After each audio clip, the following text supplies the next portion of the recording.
Bonjour, bonsoir à tous mes chers amis, bienvenue sur ce nouveau numéro de Culture et Calcium. C'est votre gars Yo, vous connaissez déjà, j'espère que les choses se passent à fond. Je suis en compagnie de mon compère de toujours, Ibou The Venom, c'est comment mon gars? On est là, oui c'est moi.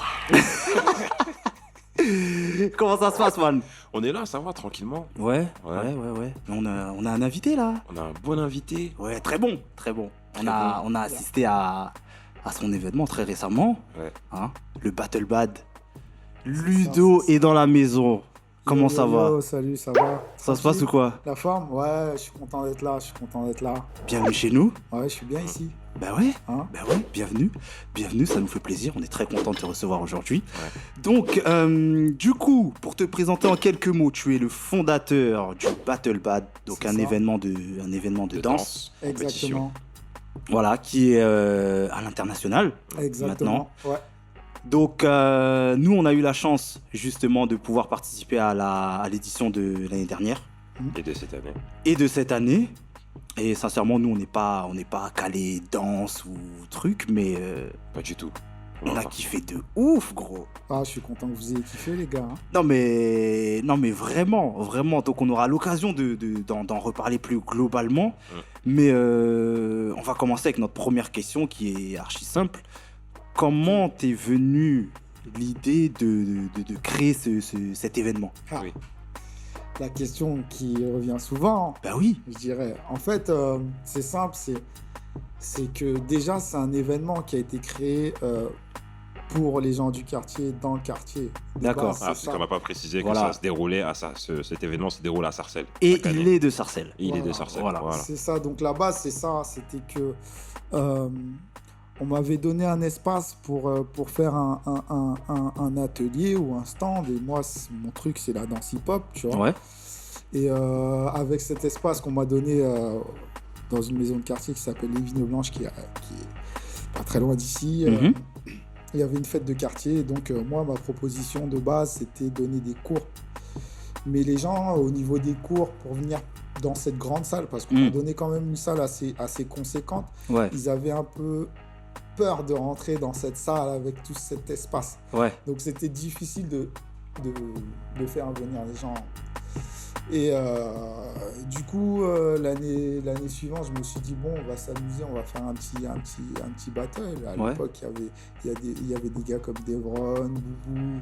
Ouais. Boubou qui a gagné 4 fois le battle, du coup. Waouh. Et Devron qui avait gagné la première édition. Et Ok. puis on a fait ça. Donc je me suis amusé comme ça, quoi. D'accord. Voilà, la base c'est ça. Après, de fil en aiguille, j'ai continué à le faire d'année en année. Et en fait, il y a de plus en plus de monde, de plus en plus de danseurs qui étaient intéressés à venir Ouais. pour participer et prendre part à la compétition, en fait. D'accord. Et donc voilà, c'est ça, en fait. Ok, donc ça c'est les débuts. Il me semble que maintenant l'événement existe depuis plus de 10 ans, c'est ça? C'est ça, 13 années. 13 ans. Un petit peu plus précis. D'accord. Même peut-être plus, non, 13 ans. En fait, le truc, c'est quoi? C'est que à partir de 2012, on a commencé à faire plus grand. D'accord. Donc, en fait, j'ai eu l'appui de la ville parce que en fait, je faisais depuis un certain nombre de temps Mhm. et j'avais aucun appui. J'avais que Voilà, des bras. c'était par tes propres moyens. Et à cette époque-là, en plus, j'avais pas d'équipe, j'avais pas de team, donc c'était toi tout seul, quoi. Ouais. Voilà, Ouais. c'est ça, c'était beaucoup de temps.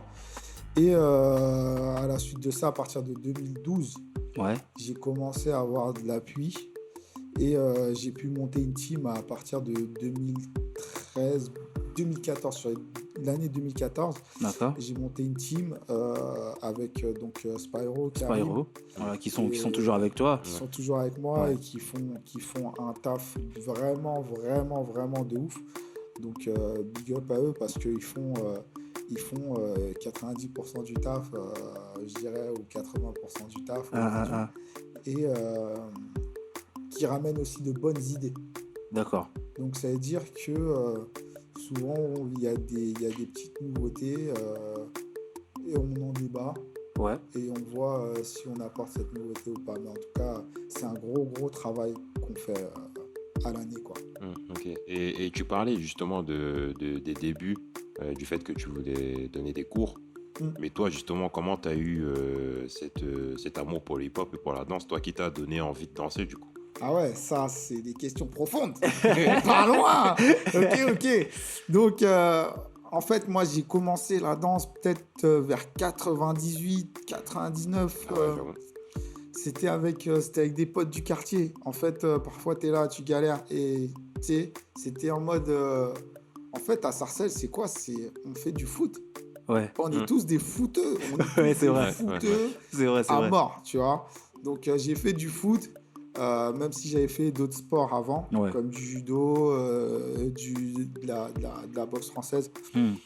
Et je suis tombé sur la danse. Mais je suis tombé sur la danse comment? C'était avec des potes du quartier qui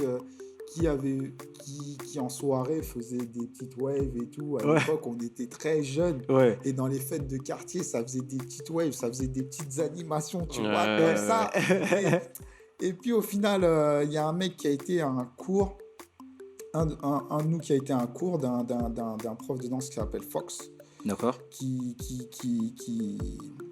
danse encore aujourd'hui et qui est un des pionniers de la danse popping en France. D'accord. Et du coup, moi j'étais plus break, tu vois. D'accord, ah ouais. Des trucs comme Faire ça. des figures, des On a trucs. essayé des trucs, on a été dans les caves, on a mis des cartons par terre pour essayer de faire la coupole que je n'ai toujours pas aujourd'hui, tu vois. Mais on a essayé de faire pas mal de choses. Et après, sur les terrains de foot, au lieu de quand j'avais pas la balle, c'était faire des petits steps de break, tu vois. Ouais. Les gens, ils me posaient des questions si j'étais pas fou, tu vois. Et ça, La danse, continué c'est au jusqu'au collège. terrain. Non mais, Voilà. non mais blague à part, il faut se dire que moi justement qui ai fait du foot pendant longtemps, quand on se retrouvait en face d'un mec, mais c'est des exemples super cons, hein, posé à l'arrêt de bus. Toi t'es là, t'es en train d'attendre ton bus, tu tournes ta tête sur la droite, tu vois il y a un mec qui fait des... Ouais. Il y a quoi lui? Tu vois. Et là, parce qu'il est en train de me dire, ça me fait clairement penser à ça. Ouais, tu vois. c'est ça, Nous, c'est on est là, ça. on est en train de jouer au foot, et puis il y a un mec qui est là. Ouais. ça. C'est terrible ça, De c'est ouf, terrible. de ouf. Du coup, au collège, on a eu un prof qui faisait... Il y avait un intervenant, prof de danse, qui venait donner des cours au collège. Et puis, on avait un petit spectacle de fin d'année. Et moi, mon truc, c'était... Tu sais, j'étais le freestyler du groupe, tu vois. Ouais, Tu vois, je voulais faire ça, tu Ouais. vois. Donc, un jour, il m'a jeté comme ça faire un solo, là, sur scène, là. Il m'a jeté comme ça. Ouais. Là. Je sais plus, je devais être en troisième ou en quatrième, une connerie Ouais. comme ça. Et au final, il m'a dit, bon, vas-y, viens à la salle. On va s'entraîner. À l'époque, c'est un mec qui s'appelle Aziz, donc je dis big up à lui, Mhm. s'il regarde. Et voilà, il m'a emmené à la salle et puis il m'a fait faire des exercices, donc des exercices de break. Donc le six step, c'est le premier truc que j'ai appris. Et après, de fil en aiguille, j'ai fait. Et voilà, j'en suis là où j'en suis aujourd'hui, quoi. Ouais. Ok. Ouais, franchement, ça fait plaisir de savoir qu'il y a des mecs comme ça qui ont fait de la danse et puis après qui créent des choses, tu vois. C'est... Ouais. Ça Non, fait c'est- plaisir- ça fait plaisir de Puis ouf. surtout de savoir que t'as appris dans le terroir, hein, j'ai envie de dire. Tu vois, Ouais. t'as appris ici même, tu vois. Donc, t'as pas eu besoin d'aller très loin au final pour développer C'est ta ça. passion et faire ce que t'aimes, tu vois. Donc, C'est ça, c'est ça le plus intéressant. Bah, en fait, j'ai appris ici et après, je me suis un peu exporté à Paris, Mhm. Châtelet-Léal, Ouais. parce qu'il y avait beaucoup plus de danseurs à Châtelet, en fait, sous le Ouais. cinéma. Ouais. Donc, au lieu de trop rester ici avec les personnes qui avaient ici, j'allais m'entraîner les soirs à Châtelet. Donc, D'accord. quasiment tous les soirs jusqu'au dernier train. Mhm. Dernier RERD, tu vois. Le Ouais. RER de la mort, t'arrives. Grave. Ce qui était magique. 23h48. Voilà. Exactement. Les vrais savent. Et tu rates ça, t'es en galère, tu vois. Parce qu'à cette époque-là, Noctambus, c'était pas trop ça, tu vois. Ouais, grave. Et du coup, c'était une belle époque parce que à Châtelet, à cette époque-là, quand je rentrais au dernier train, tu pouvais voir sur le quai d'en face des mecs qui se défiaient en break. Ah, Ou sinon, ok. tu pouvais Ok. défier les gens de quai à quai. C'était une période un peu dingue Ouais. où les gens, ils kiffaient, je pense, je vais pas dire plus que maintenant, mais c'était plus vas-y, on est là, on est dans la rue, on danse, tu vois. Il y avait moins de filtres, c'est ça que Voilà, tu veux dire. c'est ça, c'est ça. On est là, t'es sur le quai, je suis sur le quai, vas-y, on charrie, bon, vas-y, viens, on danse, tu vois. Et puis, ça, vraiment, c'était une époque, j'ai kiffé parce que c'était ouf, tu vois. Ouais, bah, du coup, je vais enchaîner avec la prochaine question. Donc, t'as créé le Battle Bad, du coup. Donc, ton nom, c'est Bad. Mais d'où t'es venu ce nom ou ce surnom, je veux dire? J'aime bien vos questions. Ça, c'est des... je sais pas si vraiment j'ai envie de répondre à cette question, en fait. C'est compliqué. C'est compliqué. Bon, vas-y, est-ce que je lève le mystère sur ce nom? Ah, sincèrement, on aimerait bien. Ce serait une exclue, tu vois. Ouais. Ce serait une exclue pour nous. Si tu veux pas, on respecte. Ouais, on respecte, mais je pense qu'il va le faire. Regarde, je l'ai chauffé, t'as vu? Vous m'avez pris quand même au dépourvu. Là, je sais pas, je réfléchis à est-ce que je lève l'exclusivité sur ça ou pas. Tu vois ce que je veux dire? Parce que les gens ne savent pas pourquoi. Donc, c'est pour ça que tu me poses la question. Ouais. Et je pense que je vais pas le dire. Pour de vrai? Ouais. Mais tu sais quoi? Tu vas nous le dire en off et on va le dire aux gens qui nous suivent sur la chaîne YouTube. Voilà. Abonnez-vous et puis vous saurez. Voilà, en tout cas, moi, t'as vu, quand j'ai vu le nom Bad, ben moi, tout bêtement, ça m'a fait penser à Michael Jackson. T'as capté ou pas? Genre, who's bad, tu vois? Je me suis dit, ouais, ça se trouve, il avait une phase terrible et le mec, on lui dit, ah putain, t'es bad, tu vois ce jour ou pas?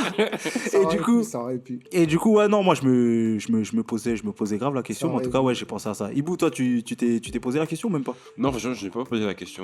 Franchement, je ne sais pas posé la question. Non, j'ai pas d'idée. J'aurais pensé pareil. Tu vois, genre, soit une ça, phase ou... tu vois, soit ça. Maintenant, ben, on est obligé de faire des suppositions maintenant. Hein. On est obligé de faire comme comme certains mecs qui font des hypothèses de ouf. Tu vois, ce jour. Ouais, donc non, mais ça se trouve aussi, ça part de quelque chose de mauvais, tu vois. Genre, peut-être aussi, hein. Ça part peut-être de quelque chose de mauvais, mais qu'il a su bonifier. Voilà, tu vois. Donc négatif ou positif. Ouais, non, mais des fois, je vous dirai en off. Ouais, de toute façon, tu nous diras. Ben, on va revenir sur l'événement. Donc, on disait en début de podcast que nous, on a découvert l'événement l'année dernière, et puis on a participé à celui de cette année. Et on s'est rendu compte qu'il y avait des grands noms. Tu vois, il y a des gens qui viennent du monde entier. Il y avait des gens qui venaient d'Espagne, d'Italie, de Corée, de Chine, de Russie, des États-Unis. Et comment on fait pour passer d'un événement, entre guillemets, local à international? Qu'est-ce qui s'est passé? Comment tu as fait pour passer à un autre niveau? Donc déjà, ce qu'il faut savoir, c'est que le feu, il a pris tout seul de base. Ouais. Ça veut dire que quand je faisais l'événement dans la petite salle qui était grande pour ce dont je voulais faire, au début, il y avait une dizaine de personnes. L'année d'après, il y avait un petit peu plus. Et après, il y a des gens qui m'ont dit, ouais, il y a des mecs d'Allemagne qui viennent. Ouais. Après, on m'a dit, il y a des mecs de Nice qui viennent. Mais moi, j'étais étonné, tu vois. J'étais étonné parce que pour moi, c'est le battle de tout le monde. Tout le monde a le droit de faire une suggestion pour que ça évolue. Tu vois, pour moi, c'est la base du truc. Et sur ce battle-là, c'était aussi le battle de tout le monde. Ça a toujours été un peu le battle de tout le monde.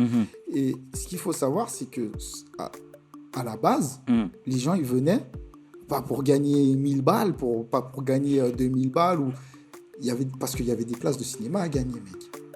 Wow, tu vois ce que je veux dire, truc de parce ouf. que les mecs qui se déplaçaient, il y avait des places de ciné, ou sinon il y avait des places de Disney. Tu sais, c'était... Ils venaient pas pour gagner un lot de ouf. Ils venaient pour gagner et pour kiffer. Tu vois ce que je veux dire? Et là, on a gardé la même salle pour les qualifications parce qu'il y a un feu. Il y a un feu dans le truc. Et en fait, je pense que c'est ce feu-là qui a ramené du monde au fur et à mesure, tu vois. C'est ce feu-là qui a alimenté le truc. Et pour passer à l'international, du coup, fallait plus de moyens. Tu vois. Donc les moyens... un peu plus près le micro. Les moyens visuels, tu vois. Ouais. Pouvoir faire en sorte qu'on se fasse voir à l'extérieur déjà, qu'on se fasse connaître.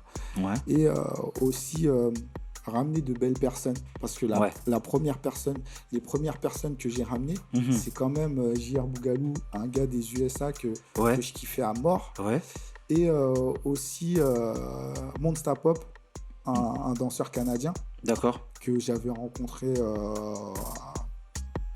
pas si longtemps de ça avant, genre 1 an ou 2 avant, et je me suis dit vas-y, ce mec là faut que je le ramène, ça peut être bien, tu vois, ça peut être bien. Et donc je suis parti de là et j'étais l'un des premiers à faire ça. Donc je pense que c'est pour ça aussi que ça a pris comme ça, tu vois. D'accord. Parce que c'était un peu nouveau. Maintenant les gens ils le font, tu vois, plus ou moins. Mais à la base c'était un peu nouveau, tu vois. C'est ça. Ouais, si, je vois très bien. Mais du coup, je vais être obligé d'enchaîner avec cette question. Est-ce que le Battle Bad est devenu une franchise? Je sais pas si tu vois ce que je veux dire. Parce que moi, sur les réseaux, je suis tombé sur une page Facebook qui s'appelait Battle Bad Suède, par exemple. Ah, ouais. Alors, ouais, c'est ça. C'est exactement ça. Ouais. Donc, en fait, on a plusieurs qualifications. En fait, les Battle Bad, comme tu dis, franchise, ce sont des licences qu'on donne à certains pays qui souhaitent organiser le battle chez eux. D'accord. Donc, ça veut dire qu'il y a déjà eu une année où il y avait Canada. Ouais. Il y a déjà eu une année où il y avait Hollande. Ouais. Tu vois. Et là, cette année, on a fait quelques petites qualifs en Suède, en Ukraine, excuse-moi. Ouais, d'accord. Donc, ouais, c'est ça. Ça s'exporte et puis les gens, ils se qualifient dans d'autres pays. Par exemple, Dickens, il s'est qualifié en Ukraine. Incroyable. Tu peux aller en Suède, récupérer ta qualification. Et puis, en fait, si tu te qualifies en Suède, par exemple, tu peux être éligible en France, c'est ça? Voilà. Oh, ok, d'accord. En fait, l'organisateur, il te paye ton billet d'avion pour venir faire la finale ici. D'accord, ok. C'est ça, en fait. Ok. Non, c'est lourd. C'est archi lourd, franchement. Ça fait penser à Street Fighter. Je prends l'avion tout. Ouais, je prends l'avion. Non, mais exactement ça. Non, c'est clairement ça. Mais du coup, tu parlais des présélections qui se faisaient aux Vignes Blanches. Donc j'ai eu la chance, moi, d'assister aux présélections de cette année. Et on me disait toujours, le Battle Bad, c'est fou, mais t'as pas vu les présélections. Il s'avère que j'ai vu les présélections. Et je te dis la vérité, j'ai pété ma tête. Mais vraiment. Je suis tombé sur des danseurs incroyables que je connaissais pas. Et après, ce que j'ai vraiment beaucoup aimé, c'est que dans cette petite salle, il y avait énormément de grands noms. Donc, est-ce que je peux en citer quelques-uns? Il y avait Larry et Laurent des Twins, qui font partie du Criminal Crew, c'est ça? Ouais, c'est ça, exactement. Donc voilà, gros big up à Perf aussi, que je connais très bien. Rubix, j'ai découvert Rubix. Moi, j'ai découvert le lendemain, moi, pour le coup. Ouais, qui est aussi Criminals. Voilà, qui est aussi Criminals. J'ai fait connaissance avec, t'en parlais, celui qui a gagné pour la première fois, Devron. J'ai fait connaissance avec Devron.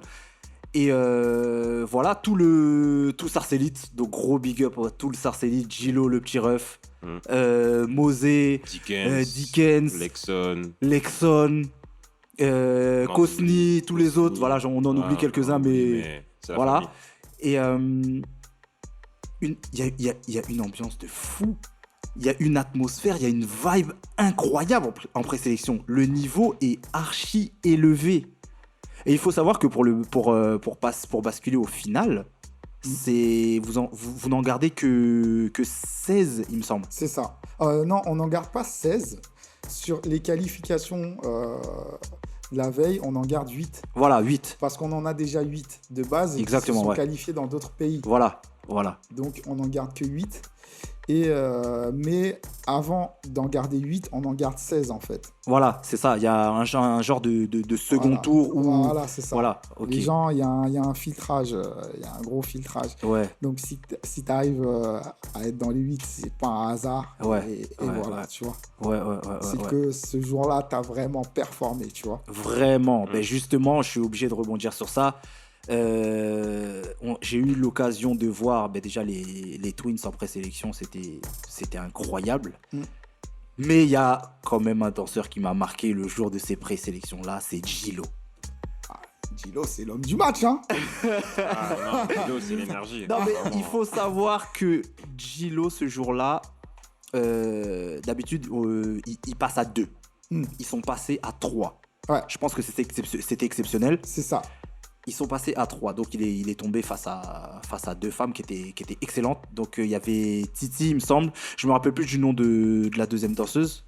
Mais Gilo était possédé. Ah, Gilo, lui, quand il est là, c'est la guerre, hein. Il Il fait pas dans la dentelle, il fait pas de détails. Ah ouais. Lui, Ouais. il envoie, tu vois. Surtout s'il est à son deuxième round, ça veut dire que, Ouais. en fait, Gilo, c'est son atout, c'est un mec, c'est un footeux.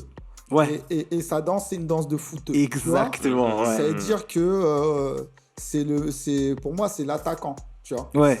Il est devant et il court. Ouais, et en ouais. fait, c'est ça. Lui, il sort de l'énergie, tu vois. Ouais, il Ouais, transmet. En plus, c'est il le transmet l'énergie, Ouais, tu vois. C'est Voilà. ouf. Il transmet l'énergie. Mais sincèrement, ce jour-là, c'était un truc de fou. Et même juste après ça, là, les présélections, j'ai eu l'occasion de parler avec Laurent des Twins, qui me disait que le niveau est tellement élevé qu'il n'est pas sûr de passer. Ouais, c'est compliqué. Mais vraiment, tu vois. C'est ouf, hein. Ouais. Qu'un mec avec Voilà, tu vois, renommée se dise... qui a voilà. ce nom, qui a gagné des battles dans le monde entier, qui ont des fans dans le monde entier, se disent quand t'arrives aux Vignes Blanches, c'est chaud. Mais vraiment, c'est incroyable. Est-ce que tu peux nous expliquer un petit peu ce truc-là des présélections? Alors, les présélections, là on parle de la catégorie hip-hop. Voilà, Donc, il y avait catégorie hip-hop. Il y avait 3 catégories. Il y avait popping, hip-hop et b-boying. Ok. Le b-boying, je sais pas si tu as pu aller voir, c'était la salle du haut. Oui. On les a mis en haut et puis Ouais. les Ouais, danseurs ouais. debout, on les a mis en bas. Ouais. Donc, si on parle du hip-hop, il y avait plus d'une centaine de danseurs. Ouais. Pour en prendre 8, c'est compliqué. Ah, c'est ouf, hein. Et parfois, on est déjà monté à 180 participants, tu vois, 180 danseurs. C'est compliqué, tu vois. C'est incroyable. Les juges, je peux te dire chaque année, ils ont mal à la tête. Hein. Pour Ouais. choisir, c'est pas genre, ils choisissent les gens comme ça. Ouais. C'est compliqué. C'est très, très, très compliqué pour eux. Et du coup, tu sais, il y a des mecs qui viennent en groupe, en crew, tout ça. Donc, ça balance de l'énergie. Tu vois, t'es avec ton groupe, tu balances de l'énergie à mort. Quand les Sarcélites sont là, c'est compliqué parce que... Et oui, le chaudron. ils sont L'industrie. Tu vois, ils sont nombreux, même si c'est pas tout ce qui passe, mais t'inquiète pas qu'il y en a un, il va faire un truc. Exactement. Et il va passer, tu vois. C'est le cas de Gilo. Exactement. Et je pense que Gilo, on peut voir sa vidéo sur le net, puisqu'elle a été partagée à mort. Ouais. Et donc, c'est ça, tout le monde veut passer. Tout le monde veut passer. Ouais. Donc, ça veut dire que même des mecs qui, en vrai, sont pas au niveau top, ils peuvent te faire sauter ce jour-là parce qu'ils veulent passer, tu vois. C'est ça le truc. Les mecs, ils veulent passer. Ouais. Donc, c'est compliqué. Et c'est pareil pour le popping, par exemple, tu vois. Ouais. C'est les mecs, ils sont là, ils ont pas envie de jouer, tu vois. Mais oui, c'est ça. Surtout quand t'as des mecs qui viennent de Chine ou de je sais pas. Exactement. Ils payent pas leur billet d'avion pour jouer, tu vois. Mais bien sûr.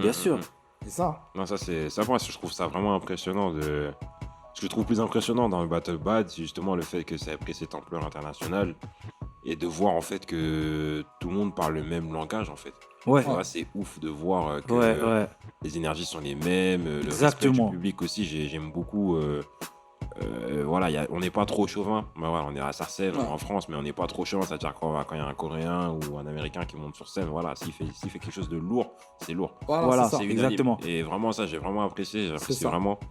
Et non, franchement, moi, ça m'impressionne. Parce que tu sais, on est tous un peu des sportifs, des athlètes et tout. Et je trouve la danse, le fait de danser et de laisser la décision de la victoire, entre guillemets, à autrui. Ouais. Ça, pour moi, c'est inconcevable, tu vois. Moi, je suis un gros rageux, je te cache pas. Donc, c'est difficile, en fait, de se mouiller déjà devant des gens et tout, qui sont venus voir un show et tout. tu peux très bien passer à côté de ta performance et les gens ils vont dire ouais mais il est nul, tu vois, alors que les gens ils savent pas tout comment tu t'es entraîné derrière et tout. Ouais. Et franchement ça demande beaucoup de courage, je trouve. Moi j'ai beaucoup de respect pour ça. Tu sais, il y a des mecs qui montent, ils ont des années quand ils montent sur le stage du Battle Bad, ils ont une pression de ouf, tu vois. Ça c'est quelque chose qui est réel qu'on m'a apporté. Il y a des danseurs qui ont gagné des grosses compétitions ou des trucs, ils montent sur la scène, c'est compliqué, tu vois. Ouais. C'est pas pareil.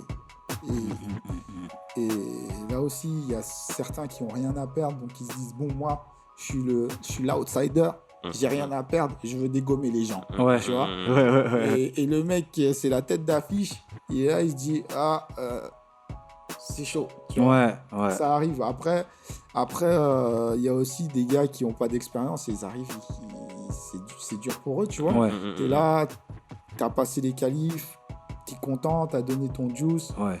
t'es content, et puis quand t'arrives sur le stage, tu vois la scène, tu te dis c'est dur, tu vois. Là, tu commences à réfléchir, et quand tu commences à réfléchir, je peux te dire que c'est pas bon. Hein. Ouais. C'est pas bon. C'est une expérience difficile, je pense. C'est une expérience difficile de ce qu'on m'a rapporté, et je suis content de ça, que ça soit pas aussi facile que ça, tu vois. Bien sûr. Mais ça, franchement, ça permet aux compétiteurs de se dépasser, c'est un peu le but aussi. Donc, ouais, c'est ça. Donc ouais, non, c'est vraiment lourd. En tout cas, moi, pour l'édition de cette année, pour en revenir au fait, moi j'ai été très très impressionné par Gilo. J'ai pas été au pré-select, mais j'ai vu tous les battles du lendemain. Gilo, l'énergie et tout. On sentait qu'il était un peu pas stressé, mais qu'il avait un peu le frein, ou peut-être, je sais pas, peut-être un peu de la fatigue aussi, parce que ça reste un sport. Ouais. Parce que beaucoup de gens ont du mal à concevoir. Ouais. Et aussi Rubix, les Criminals, moi franchement ça a été mon révélation. Je connaissais pas, moi je suis pas du tout du milieu de la danse, mais s'il y a un nom que j'ai retenu, c'est franchement Rubix, impressionnant. C'est quelque chose, hein. Faut savoir que Rubix, il est très très jeune, mais il a commencé aussi très très jeune. D'accord. Ça veut dire que en 2006-2007, j'ai des vidéos du Battle Bad, de la petite salle qui était grande. Ouais. Moi à l'époque. Rubix, il est aussi haut que la table. Incroyable. Il était aussi haut que la table. Ouais. Et il faisait sauter des grands. Waouh. Et les grands qui sautaient contre Rubix, ils n'étaient pas contents. Tu vois. Ouais, c'est un petit et tout. Non, mais c'est un petit qui écoute la musique déjà. Il est là. Ouais. Tu vois, il est là. Le Rubix, il était là. Et aujourd'hui, de le voir sur scène, comment il a grandi et tout,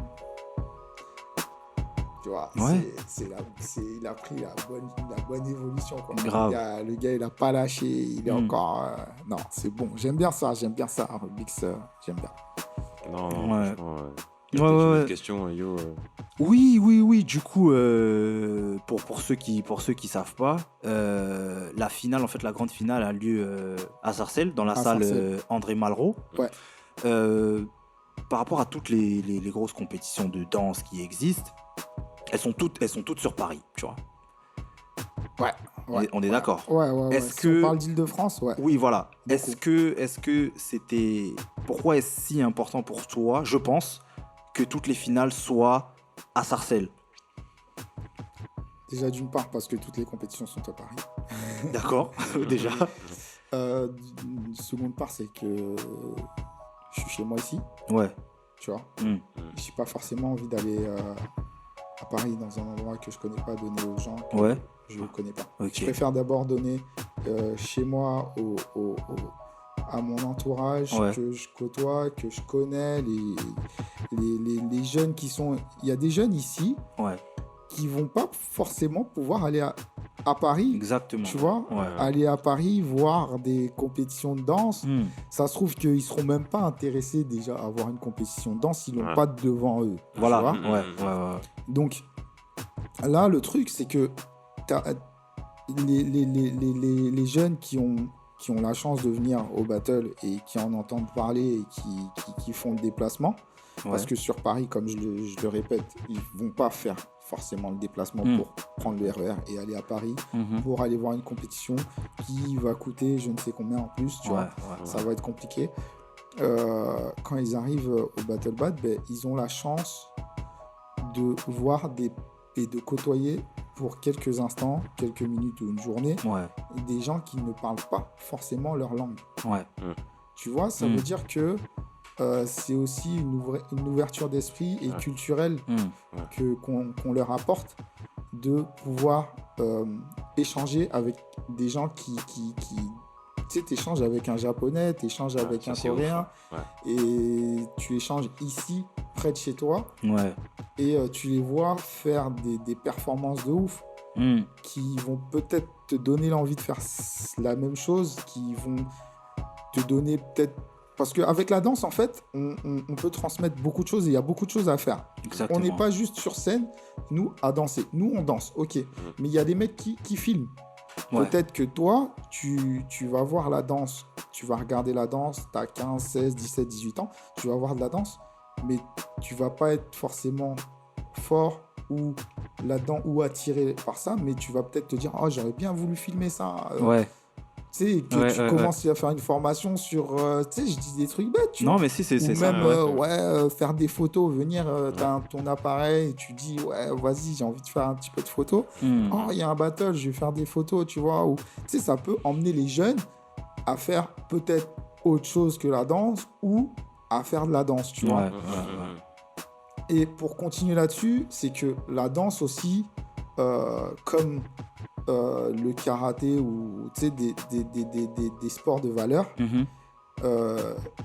t'es là, c'est soit tu travailles avec ton crew, soit tu travailles tout seul. Mais mec, si tu veux y arriver, faut que tu travailles. Ouais. Tu vois, c'est différent que je sais pas, tu sais, dans une entreprise, par exemple, tu vas être là, tu vas travailler, mais je sais pas comment expliquer ça. Mais non, mais je vois. Là, c'est toi et toi. Voilà. Et il faut que tu travailles pour passer ces qualifs. Ouais. Tu vois, il n'y a personne qui sera avec toi, qui va t'aider ou qui va tenir la main le jour des qualifs. Si tu n'as pas fait le travail en amont tout seul, tu vois. Tu vois, même si tu as tes potes avec toi, si tu travailles pas, c'est mort. Ouais. Tu vois, et dans la vie, après, tu apprends que si tu travailles pas, c'est mort. Ouais. Et donc, c'est des valeurs comme ça que ça transmet. Bien sûr, le message, il est super fort. Bon, en plus, en parlant de ça, je t'ai dit que j'avais participé aux présélections et puis j'ai emmené mon fils, du coup, qui a vu pas mal de passages et tout. Et à un moment donné, je me retourne comme ça vers lui et le mec est en train d'essayer de faire des pas et tout. Tu vois. Et c'est là, je me suis dit, il commence à dire, ouais, mais papa, je vais faire de la danse. Ah, mon gars, moi, je t'inscris, il n'y a pas de souci. Ah ouais, si tu deviens comme les Twins, il n'y a pas de problème. non mais le message il est super fort et je voulais te parler d'autre chose aussi parce que moi c'est quelque chose qui m'a extrêmement marqué parce que c'est un petit peu ce qu'on fait nous Hibou. Sauf que bon, toi t'es pas encore monté sur scène, mais j'ai hâte que tu sois sur scène un jour avec moi. Affaire à suivre. Les deux personnes qui présentent le Battle Bad. Ah ouais. Est-ce que tu peux nous en parler, s'il te plaît? Parce que je suis impressionné par la manière dont ils transmettent l'énergie au public. Est-ce que tu peux nous parler de ces deux mecs-là? Alors, le premier, il y a Plémo. Plémo. Donc, je pense que, je sais pas, tout le monde le connaît. Plémo, Habibou la légende, oui, si. Moi, je connais bien. Tu vois. Et le deuxième, c'est la pépite que j'ai trouvée, en fait, pendant mon voyage au Canada. D'accord. Ce qu'il faut savoir, c'est un Canadien. Ah oui. Voilà. Donc, on avait besoin de quelqu'un qui parlait couramment anglais et français parce qu'en fait, on se rendait compte que, par exemple, avec Plémo et Yuval, Yuval qui est très bon aussi, Yuval qui est très bon aussi, mais les deux ne parlaient pas anglais ou n'avaient pas le réflexe de parler anglais. Ça veut dire qu'on a un jury international. Tu leur dis 3, 2, 1, votez. Les gars, 3, 2, 1, ils savent pas. Tu vois ce que je veux dire? Si tu le dis pas en anglais, c'est compliqué, tu vois. Donc, il y avait un japonais, à un moment donné, c'était en 2013, on n'avait pas encore le système de vote par points. D'accord. Le gars, il avait 2-3 temps de retard, tu vois. Donc, Et en même temps, pour les danseurs qui viennent de l'étranger et qui comprennent que voilà, c'est à leur tour bientôt, eh ben, fallait avoir quelqu'un qui parle couramment anglais. Et donc, lui, c'est Afternoon. Afternoon, Il s'appelle ok. Afternoon. Et voilà, il vient du Canada et ce mec-là, il est vraiment, vraiment fort. Ouais, non, Non, mais on l'a vraiment, vu, on l'a vu, ouais. ça, moi, ça me fait halluciner. Tu vois, Big up à eux. gros big up à Playmo Afternoon et Playmo, parce que Afternoon, franchement, en ouais. présentation, Le gars, sincèrement, rien à dire. Ouais, le gars, il Mais balance, vraiment, vraiment. J'aimerais aussi qu'on parle rapidement des DJ. Donc moi, j'ai eu la chance d'être aux côtés de DJ Zenom, gros big up, Sarcellite encore une fois. Ouais. Et comment ça se passe en fait par rapport comment vous faites pour sélectionner vos DJ sur l'événement? Alors, c'est simple. Franchement, c'est plus... déjà, c'est très famille. Et puis, les DJ, c'est une longue histoire parce que j'ai pas changé de DJ depuis le début. J'ai fait des ajouts de DJ. Ah, mais j'ai d'accord. pas changé de DJ. Ok. Ok. Pourquoi? Parce que déjà, le Battle Bad, je pense que la musique... les DJ ont une couleur musicale. Ah oui. Quand ils rapportent leur couleur musicale au battle, si tu changes d'année en année, et ben le battle il change de couleur musicale, Ouais. et c'est plus pareil, tu vois. Donc déjà il y a ça. Et ensuite, pour l'histoire, si quand tu me parles de sélection de DJ, Oui. moi j'ai croisé, alors je vais parler de DJ Vientiane, qui est de Cannes. D'accord. Ou de Nice, je pense que c'est Cannes. Donc Vientiane, je l'ai rencontré tout bêtement à la Défense, quand je travaillais à la Défense à l'époque. D'accord. Il était sur sur un plan marketing pour une marque, et lui il était DJ pour cette marque-là. Il D'accord. avait des danseurs. Ok. Donc moi j'ai kiffé les sons qu'il balançait, Ouais. tu vois, et je savais pas du tout qu'il mixait des battles de break. Ok. Donc c'est un Ok. DJ de break, mais lui, il mixe le hip-hop et le break au battle battle. D'accord. Et en fait, moi j'ai discuté avec lui et je l'avais jamais vu sur Paname. Ce qui était important pour moi, c'est d'avoir une espèce d'exclusivité, tu vois, un truc Ouais. que les mecs ils ont pas sur Paname, Mm. tu vois. Parce qu'il y a plein de DJ sur Paname, très Ouais. bons, très forts, Ouais. mais Mais ils sont d'un partout. battle à l'autre, voilà, ils sont partout. C'est la même couleur musicale. Ouais, d'accord. quasiment. Tu vois, ils sont Ok. partout. Ok. Et lui, on l'entend en hip-hop, il joue quasiment jamais. D'accord. Et on l'entend de temps en temps. En break, il joue beaucoup en Asie. Ok. D'accord. En break, il joue beaucoup en Asie et dans le sud. Et donc, j'ai pris ce mec-là, j'ai dit, bon, on va essayer. Tu vois. Et franchement, il m'a pas déçu sur les premières années, il me déçoit toujours pas. Tu vois. Ouais. Il est très très bien, il est très pro. Ouais. J'ai rien à dire sur lui. Tu Puis, vois. franchement, au niveau musical, pour en revenir au battle, moi, les changements de son entre les rounds, Ouais. c'est ouf. Je kiffe l'énergie qu'il y a, en fait, entre... Et je trouve, pour le coup, le DJ fait 80% du taf. Parce que quand il y a un Ouais. round serré, un partout, et que le DJ balance un troisième son qui est lourd et que tout le monde dans la salle fait wow. C'est un truc de ouf. Non, c'est grave. Même ceux qui ne sont pas dansés, ils veulent monter sur scène. Waouh. Mais c'est vraiment ça. lourd. Et C'est franchement, vraiment ça. ça, qu'il faut, c'est très important. Et Les pour gars, ça, ils j'ai savent faire kiffé. ça, tu vois. C'est ça le truc. Mm. Après, on va parler de DJ Mofac. Mofac. Ok. Donc, Mofac, vous pouvez taper sur YouTube et tout. Mofac, c'est quand même devenu pour moi une légende. C'est un très très grand DJ et encore plus grand beatmaker. D'accord. Ok. D'accord, ok. Ok. Parce que attention, Mofac de base, moi je l'ai connu pour la musique qu'il produisait. Et ce mec-là, il a produit de la musique. Il produit de la musique West Coast. tu Ok. vois. Ok. Donc il a beaucoup travaillé en Californie. Il a travaillé avec des rappeurs californiens. Mhm. Ce qu'il faut savoir. Et de base, moi, c'est en 2013 que je l'ai mis sur Battle. Donc Vientiane, il est arrivé en 2012. D'accord. Mofac, il est arrivé en 2013. Donc Mofac, il est arrivé comment? C'était une longue histoire. Même pas Mofac, il est arrivé en 2013, mais il a joué en 2012. D'accord. Donc il a fait un live au Battle Bad qu'on peut voir. Si on tape Battle Bad Mofac 2012, j'invite les gens à regarder Ok. ça. je l'ai rencontré en Italie parce qu'il y a des potes à moi qui me disaient mais Mofak en DJ, j'avais jamais entendu ce mec-là. Ok. Et c'était moi le DJ à la base. Donc j'avais totalement confiance en ce que je faisais. Et ça a marché. Mais du coup, j'ai croisé Mofak en Italie et je lui ai demandé, tu sais faire quoi à part mixer? Parce que j'avais déjà entendu des prods à lui. Et il m'a dit, je peux faire du live, je pense. Tu vois. Il n'était pas encore sûr. Ouais. Mais je me suis dit, ça peut faire bien. Ouais. Tu vois, ça peut faire bien. Il fait un petit live, s'il se rate pas, tu sais, il fait son truc. Ouais. Bon, ça va faire une petite animation chaud. Ouais. Le mec, il a brûlé ça. Le mec, il a brûlé ça, mais dur. En 2012, il a brûlé ça. Tellement, il a rebrûlé ça en 2013. Et après, il a fait son tour en Asie, tout ça, puisqu'il y a eu les vidéos qui ont circulé, bien sûr. Ouais. Donc après, il a été exporté en Asie, tout ça, pour faire des lives. Et maintenant, en termes de musique, de tout, il est... faut écouter, c'est un tueur. En plus, tu me dis qu'il est californien. Voilà, ça y est, ouais, c'est ça son problème. faut Oui, écouter, c'est ça. faut Regardez-le. Voilà. Regardez-le. Voilà. C'est quelque chose.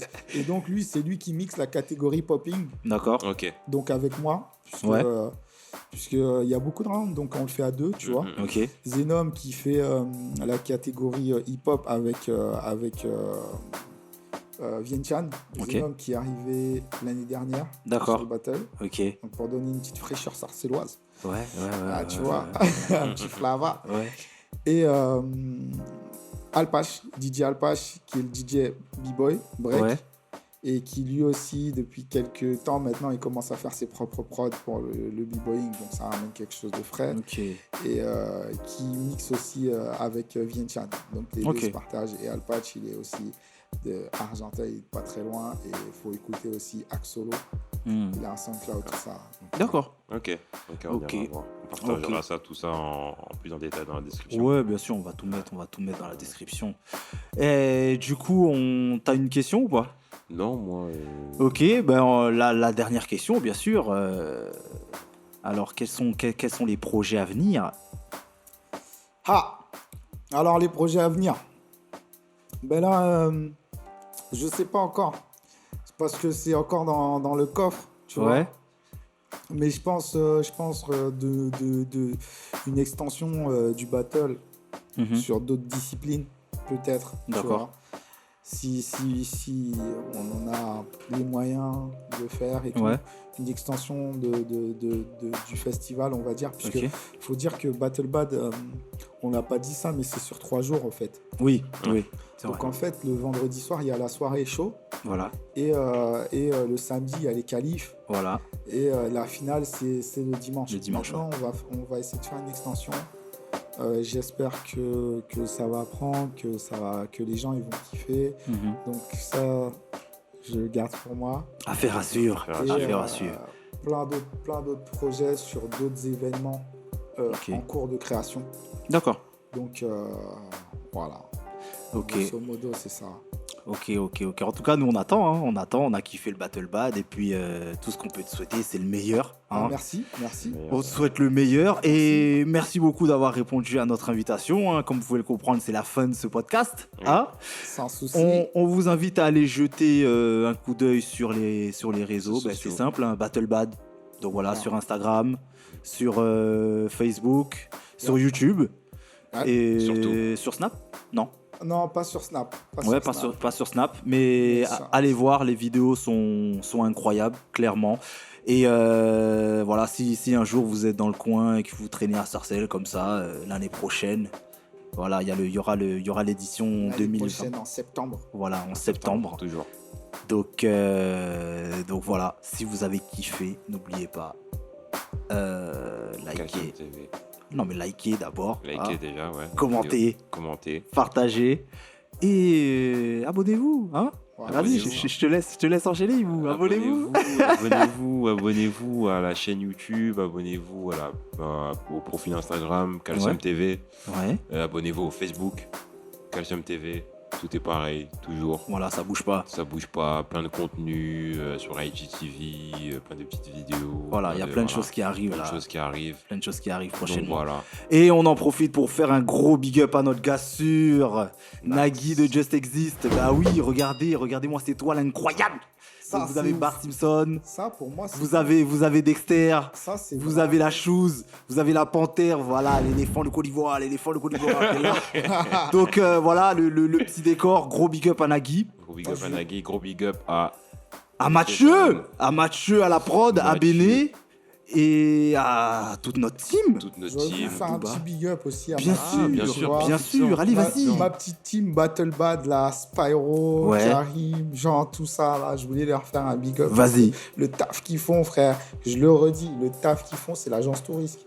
Attends, les gars sont chauds, patates. Donc voilà. Je sais pas pourquoi, mais je suis sûr que c'est Spyro, c'est Barracuda.